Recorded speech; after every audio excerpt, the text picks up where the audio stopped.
think I did that in a newer file.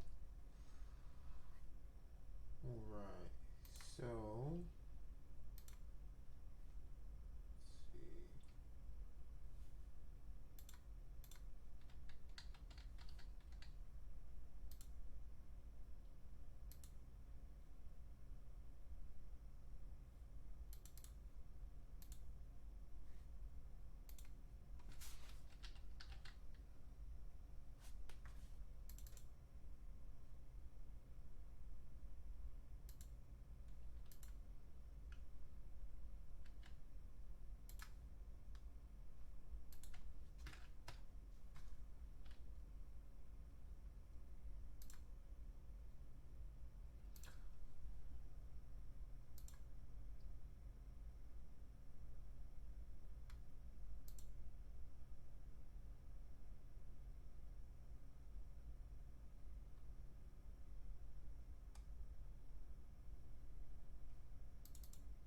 Okay.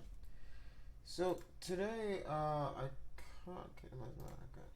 So today, I kind of wanted to show you guys the kind of stuff I'm talking about when I'm saying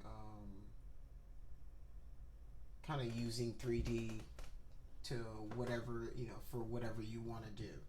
So I made a comic book a while back, and I wanted to kind of show you guys a process that I would have used, my workflow to get to the final output. So let's see. This is essentially, let's see.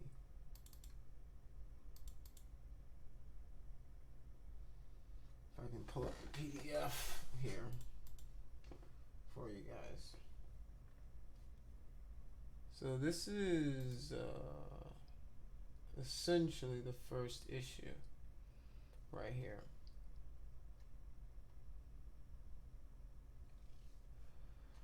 So, and all of this was done in 3D. So, um,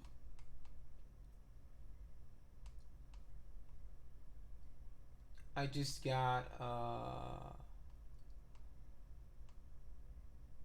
a lot of the assets online, and then I posed them myself, and then um, I went ahead and brought them in Photoshop and GIMP. I actually used that GIMP software that I used to mark up your homework all the time, and that's how I, painted all the effects and did all the extra stuff at the end.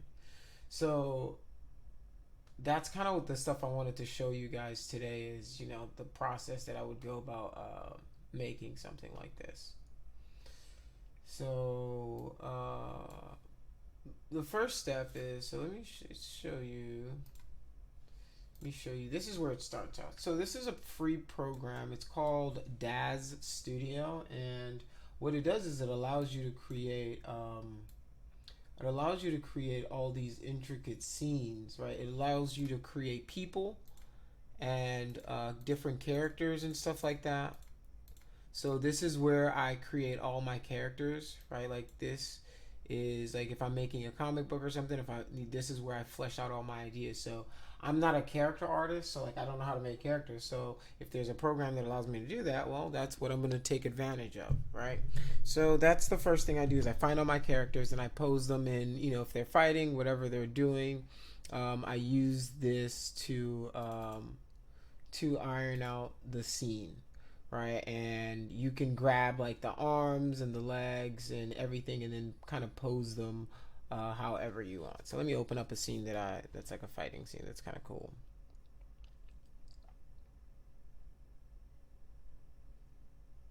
So let's see. All right.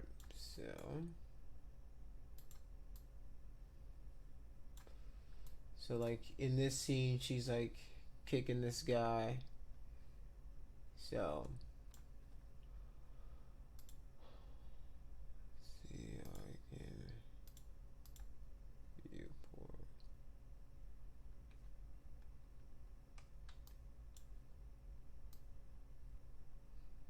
right? So here she's like kicking the guy, and then you can like you can articulate whatever you want. You can, you know, move the character however you want and rotate and different things. And it gives you a lot of fine tuning that you can do yourselves.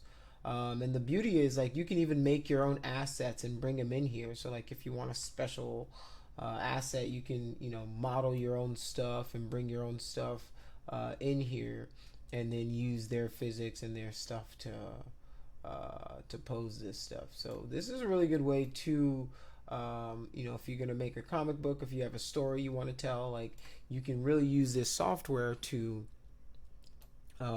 you know, just start posing out. And sometimes, you know, the stuff that they give you, and you can buy extra stuff. And I didn't buy anything. Everything I used is free to tell the story that I wanted to tell.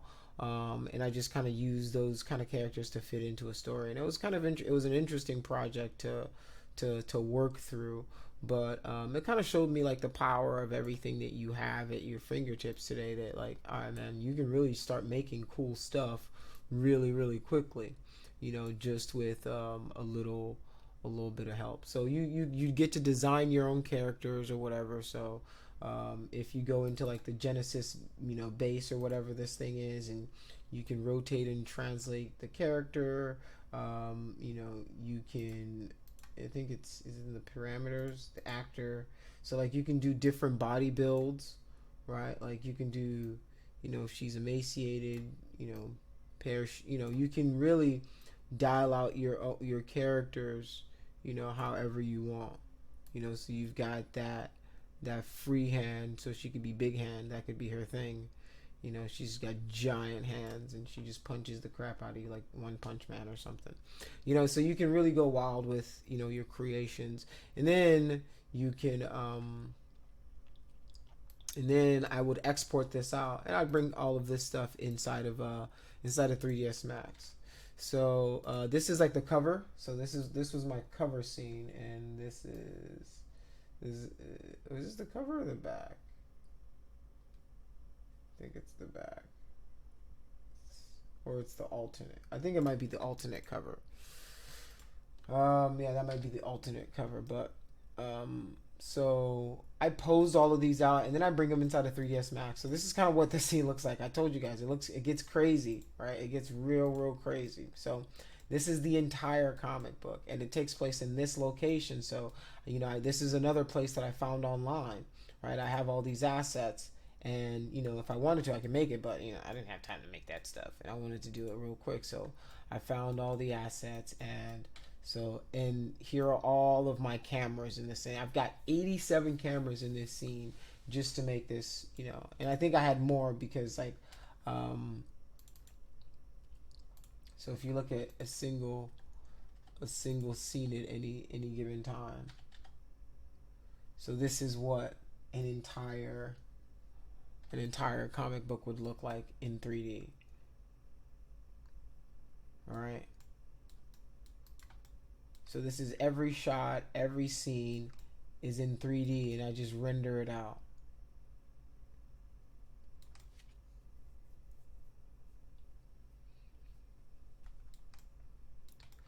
So to get the style that I wanted for this, there's a new cell shading technique inside of 3ds Max that allows you to get the line work, and it's like it's called they're OSL shaders. I think it's like object shading language or something like that, but it's like it's a different shading language than is usual inside of 3ds Max. They just started bringing it in, and it's a lot more versatile because you can kind of code it to do whatever you want. So it's a very cool shading technique that they've got in there now. So like, let me see, let me highlight this.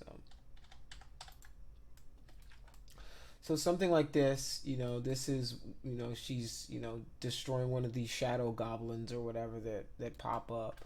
Let me see if my render works for it, so I can show you guys render this out.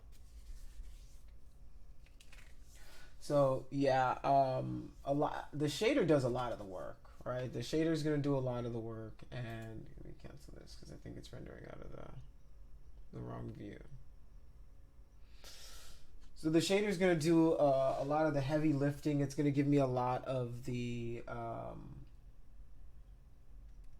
line work, and then I go inside of GIMP, and then I clean it up inside of GIMP. So let me pull up GIMP, and I think I should still have the working file in there as well, so that I can show you guys what that kind of looks like. And this is kind of like a rough demo of what I did to kind of get through it. It's not going to be um, any specific tutorial. It's just kind of my workflow, right? So this is okay. How I got there. And before we get to any of this, right? Let me show you guys. Let me show you guys how I worked. Paranormal agent. So what I did was I started a Google Slides, right? I started a Google Slides, and this is kind of how I told my story, right? This was it in its early stages.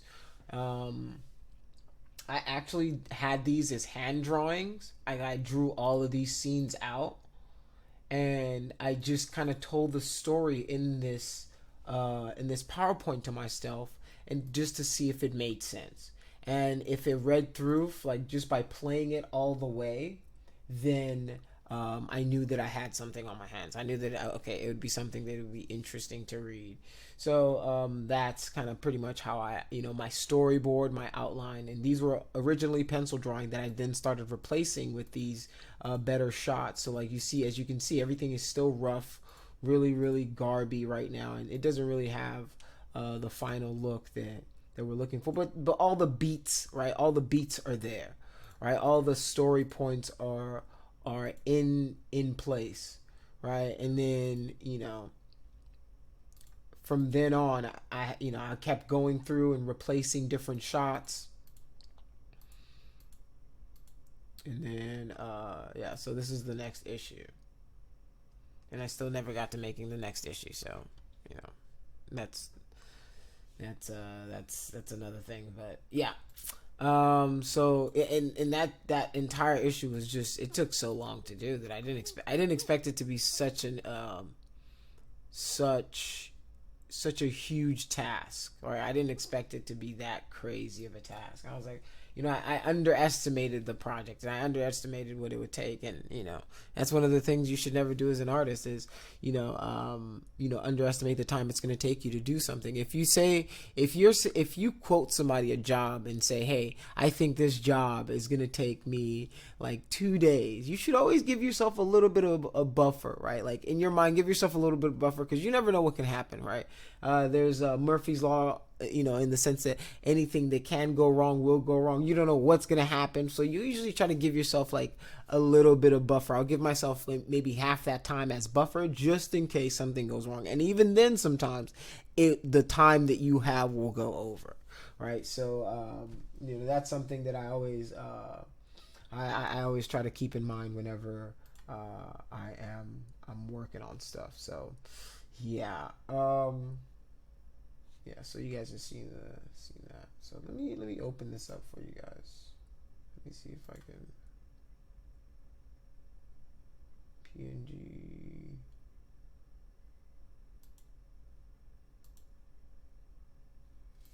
Maybe I can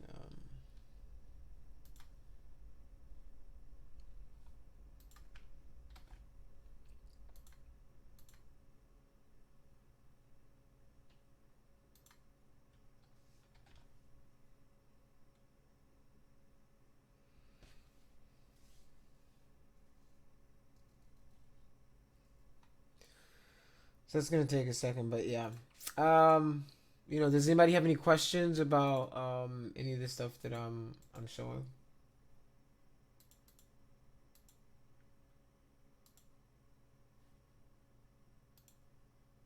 Can you guys hear me?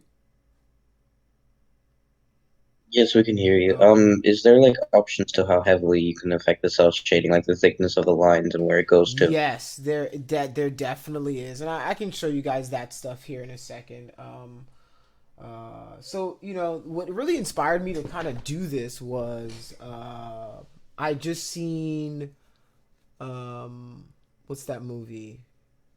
Spider-Man into the verse, and their cell shading technique is really dope. So that's the next one that I want to emulate for the next comic. This was when the shader first came out, and I was just using the Toon shader inside of 3ds Max. But now the solution for it has gotten so good that like the next level of it is gonna be really really cool to see. So I'll show you what let me show you what OSL shaders are in 3ds Max. They're really cool, and it's a function that you guys can use, and I'll post the video here.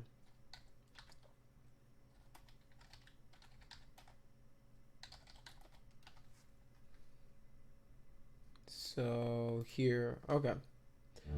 So this is the technique that you guys should use. Hello everybody, I'm Zap Anderson from Autodesk.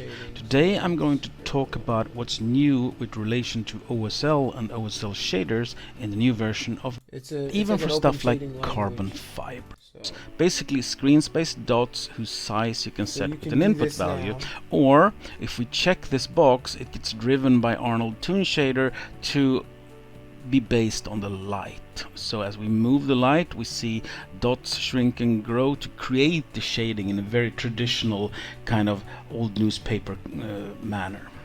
We can turn it into hatches like this and keep tweaking the width, base width of the lines with changing this value. Another thing that is often done in toon shading is to use a posterized ramp. So we put our new simple gradient on and we turn up the hardness. This gives like a stair-step gradient, and we want to turn this into kind of a dirty grayscale. So we set some sort of grayscale but not exactly values to get that extra toony look of the whole thing. And here we go, we have kind of a toon shading that kind of follows the light. But what if we combine the two approaches? Let's plug the one we had before into the darkest area. So now we have hatches there. We paste in the color, we adjust the line width setting there a little, and it's looking pretty neat, but we're lacking some definition. So what if we drop in a ambient occlusion and connect that as the input value for the line width, and now we have something which gives a very nice definition in the blacks coming from the AO.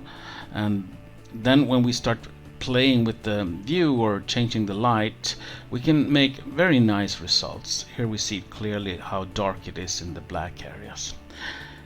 So yeah, it's a really cool open shading language, and I can do a demo for you guys one of these days. I'm using my desktop right now, so I don't have the latest version of Max on here. Whenever my laptop gets, I'm trying to get a new fan on it, so whenever that does, I think maybe Wednesday or Thursday, I'll show you guys a demo on how to do just this. I'll take one of our models or something like that, and I'll shade it like that so you guys can see what it looks like. It's a pretty cool technique, and that's what that would be what I would use. So yeah, you can definitely increase and decrease the line width and stuff like that. So let me fix these settings right quick. I think it's set to yeah, it's set to I'm actually gonna do 480. No, let's do 1280 and render it out.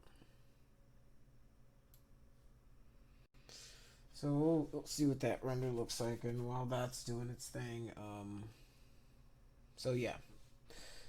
Okay, well, I didn't realize it was going to do it that fast. So you can affect the line width and the shading inside, and this is just this is like an older way of doing it, but the new way is that new OSL shader way, and man, it's a really cool technique. So, and this one gives you kind of like there's one that it's called like N-S or something like that, and it gives you that internal shading, and sometimes it can get a little thick, so you have to be careful. And it also depends on what your UVs look like. And the problem is, the UVs for these are really broken up, right? Like if you, as you can see, if as I'm on DAZ, like every single piece right here, right, is sectioned off. That means all of these pieces, right, all have their own like UV island. And that shader that I was using hated that. So there were a lot of limitations that I had when it came to working on this one in particular. And another limitation I had was with the hair. So like I had to decide whether I wanted just standard hair where like it was the shader handling the hair, or did I want it to be the line effect that was handling that. So I think I went with the style of the shader handling the hair because I like the way that look. It kind of made the character kind of stand out a little bit more. So there were some things that I had to give and take. So I had to make some artistic decisions to get what I wanted to happen.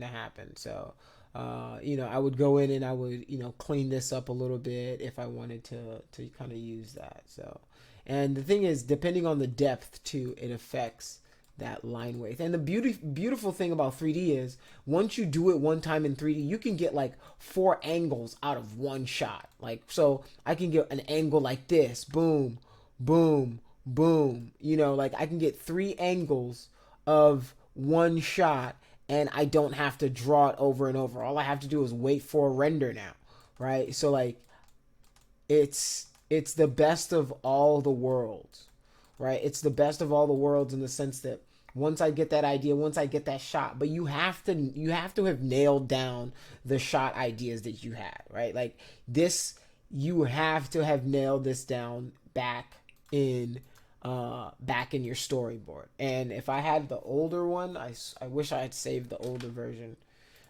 because they were just drawings. The drawings here, I think I deleted the drawings as I did them, because I had and that's pretty much how I tackle all of my projects. So if you guys have any ideas, any story ideas, man, it's this will definitely give you a chance to really explore that, that idea of that you have, and really getting it done. And that was the idea for me. It was like I gotta finish it. I'm gonna at least finish one issue, put it out, and once I see the entire process, I'll know if I enjoy doing it or not. And it's a pretty fun process if I have the time to make one.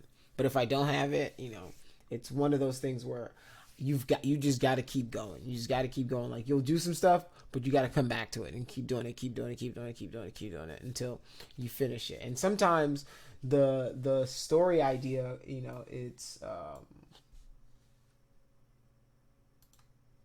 it comes to you in different ways.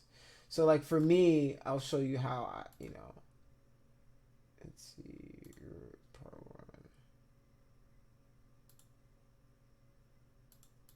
Paranormal agent. So I always start out with like a Google document, and I kind of start making up, the story and the world around it. So like, what I like to do is I'll put my person in a situation and see how my character would react in that situation. And that's the kind of things that I think tell good stories, is like putting a character in like a stressful situation or a frightening situation, or where seeing how that person would react, right? Is a good test of if you have a good character or not. So like, I think Pixar does it where they call it like the elevator test. You put like 2 characters in an elevator, and you see how they would react if the elevator started malfunctioning.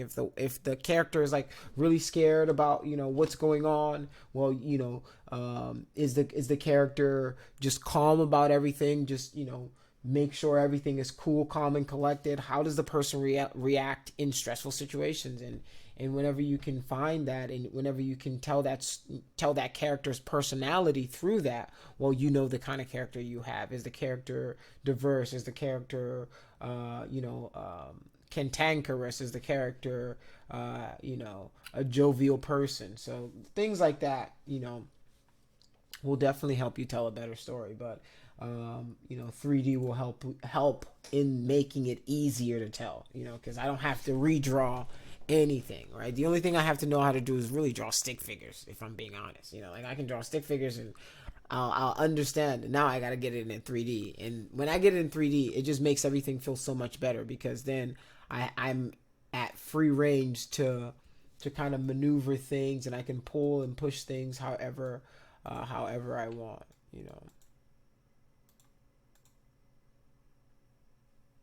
So, does anybody have any other questions?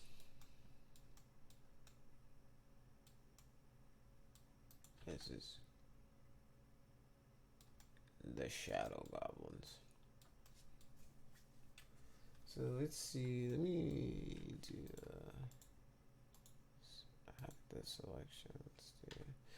So yeah, pretty much there's just a ton of cameras, ton of different spots, and in some spots, to get the shot I'm trying to get, I had to like bend reality a little bit. So like some stuff isn't I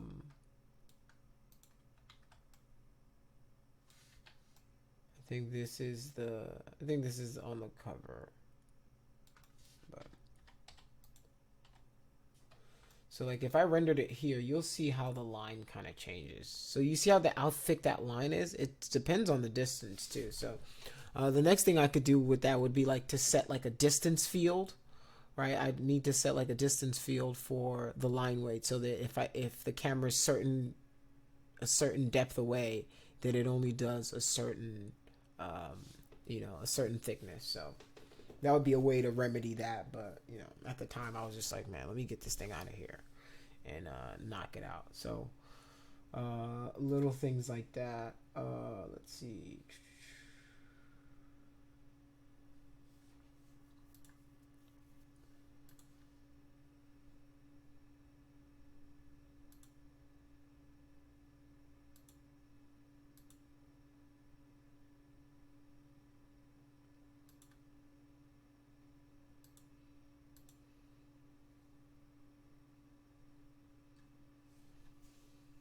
Raymond had asked in the general chat where you had gotten character ideas. Where did I get my character ideas? Where did I get my character ideas? I don't know. I just kind of thought about a world, because the idea of the story is, so the idea of the story is that she's a paranormal agent, and it's like Men in Black. It's like Men in Black, but for the fantastical world. And she's one of the agents of this world, this paranormal world. So, like, if it's ghouls, goblins, ghosts, all that stuff, like, she deals with all of that. She's kind of like if the Ghostbusters were, like, legit, right? And she's one of, like, their top agents. And that's kind of, like, how it is right now. So, So I guess I would say I drew a little from like Men in Black, with some of that aspect to it.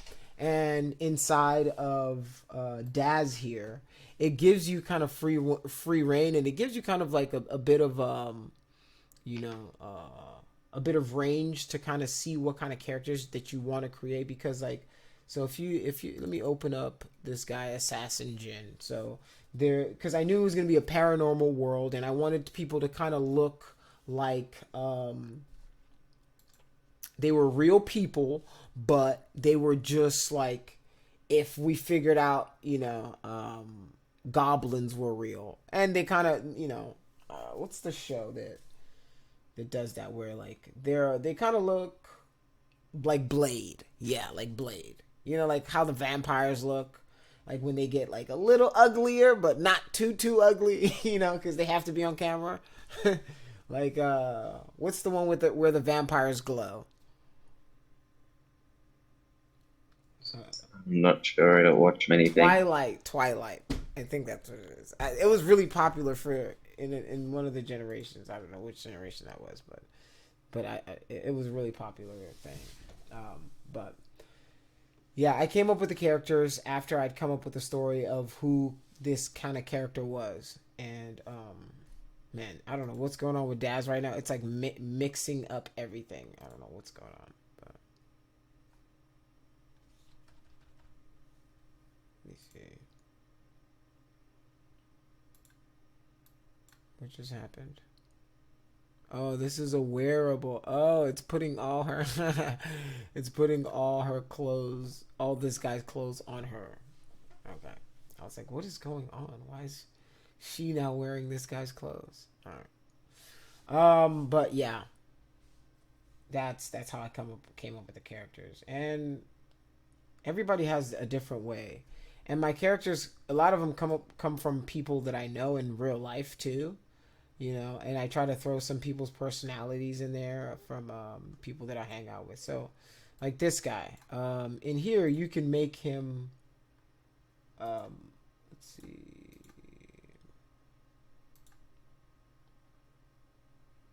So he's got a bit of hobgoblin in him.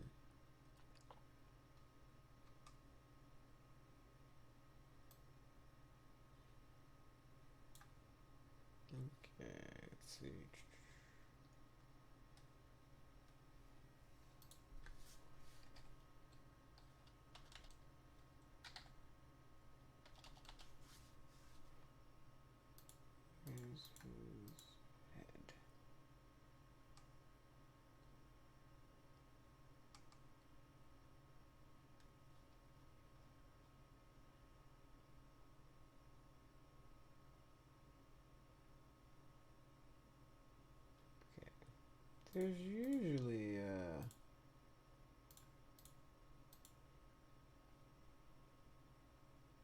one that makes him not so hideous. So let's go into his face.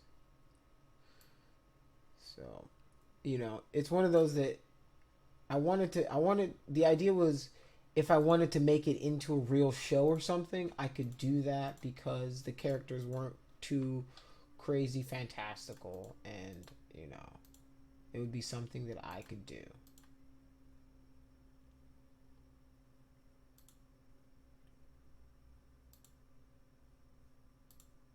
Okay, here we go. Here we go. This is what I was looking for. Hobgoblin head. So, you know, and I wanted to do some cool things where like they could transform and stuff like that. So this really gives me that opportunity to kind of flex that muscle and do things like that where, you know, you can get this one guy who's like, oh, you think he's good, but no, he's a hobgoblin and things like that. So there's a few different free softwares that exist that do similar things. There's one that's called like Create Human that I use. And there's another one that I use. Well, no, it's not Create Human. It's called Make Human. Sorry about that, guys. Make Human. And there's another one called. Let me see. Adobe Rig.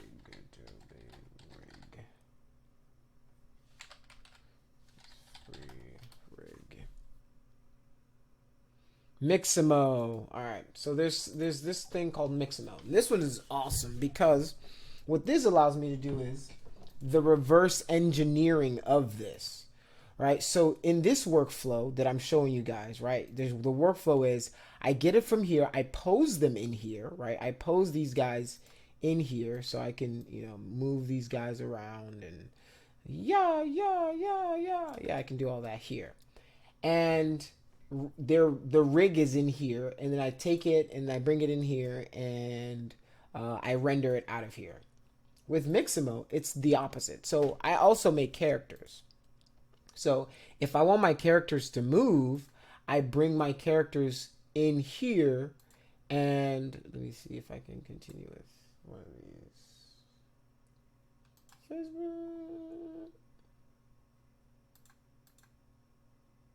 So if it's going to open up the last character I did. So So this allows you to bring in your model, and once you bring in your model inside of Mixamo here, you can then add a rig to it. It'll automatically rig it for you. So you can upload a character. So I can select a character from a file. So if I have a character, I think I should have one. Let's see if I can find Amicus in here. So I'll pull up a character that I made just to show you guys the process of what I'm talking about. Let me see. Death Star IPs, and then we up. Let's go to Amicus, export. All right. So if this is a character that I made, let's see if it does it right. All right. So it allows you to then say, okay, is this guy oriented the right way? Yes. No. Then you need to either use symmetry. And my character is asymmetrical, right? As you can see, he's got this armor piece on one side and no armor on the other side. So it's asymmetrical, and he's got this holster on one side. So it's an asymmetrical character. So I can't use symmetry on it because you can't. You're gonna have different pivots. So I can bring my first point out to the chin area, right? And then I can bring this guy out to the wrist area. Then I can bring these guys to the elbows. Right? I'm just trying to tell it, all right, this is where my elbow is, this is where my knee is, and as you can see, it magnifies this little area for me. So I know, okay, I need to place it right there. And then the groin area. So this is going to be for like your pelvis. And it shows you in the area of where to put it for your for the best result. Like you can see based on this. So for this guy, I think the elbow will be like right there and then right there. And boom. All right. So I can use two different kind of skeleton models that they have. But I like this 69 standard. This guy has only 3 fingers. This guy's for a character with no fingers, 2 fingers. And I do have characters like that where their hands are fused. So it's like more like a low poly kind of style, low poly kind of feel. But then it's going to process it and it's going to go, okay, here's your rig. And since this is a character that I made, textured myself, I'll even show you what I used him for. He was used for like a music video or something I did. But it's another workflow of working with 3D and making kind of different kind of artwork. It's a different flow because now I'm the one who created the character. I'm then using this to create a rig for my character, right? So now this is an automatic because I'm not a rigging artist. I'm not a terrible rigger. If I had to rig, I would be able to make it through. It's not going to be the best looking rig in the universe, but it'll work. It'll be able to move. So now they've got a library of things for me. So if I wanted to even create a game or something, like I could use this as, a template, because they have different things that you can use for this. So like this is, just a standing walk. And then I can export these out as animations. I can export these animations out. Let me see if you guys have any questions. No questions. All right. So I can export these guys as animations, and then I can use them for whatever project I'm making,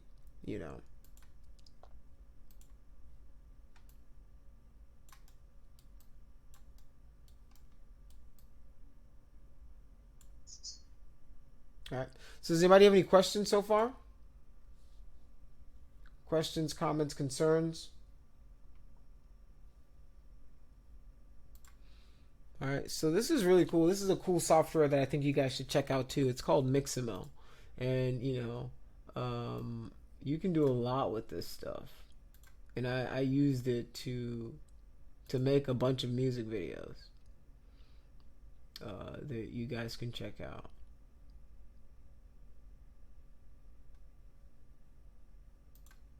So yeah, if you and your buddies ever wanted to get to, make a game or something, you guys could, find out how to do all these little processes and definitely get something going.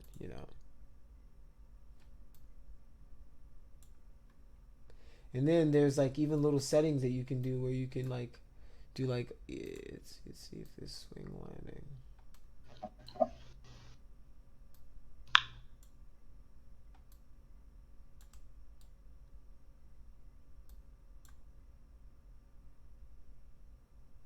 Slow-mo.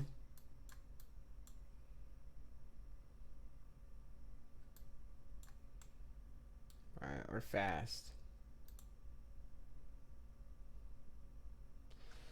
So you've really got the world at your fingertips once you guys learn this stuff and you understand where it fits into your pipeline. And the beauty is, man, I mean, once you guys start learning this stuff, you'll be like, oh, okay, that's all I need to do. That's all I need to do. Okay, then you can do that. But you guys have to do the basics first. You guys have to understand, just the modeling process and all that extra stuff before you guys can get to, doing stuff like this, because it took me a while to understand. Oh, okay, that's just that. Oh, that's not that crazy. And the only way I did that was by doing it all the time and figuring it out and messing it up and messing up a bunch of stuff, trying to do the same thing over and over again until it kind of breaks through for me. And everybody learns differently, and that's the cool thing, is everybody, nobody's gonna learn the same way. And some people are visual learners, some people learn by hearing about it, some people learn by just doing it. I'm one of those. I gotta do it a few times and then I'll be like, oh, okay, I understand. So yeah, if nobody has any questions, let's check out some of these threads and then keep it moving.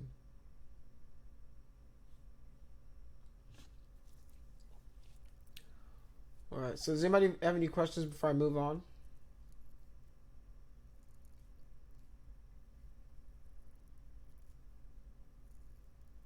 All right, no questions. Then yeah, let's move on to the stuff.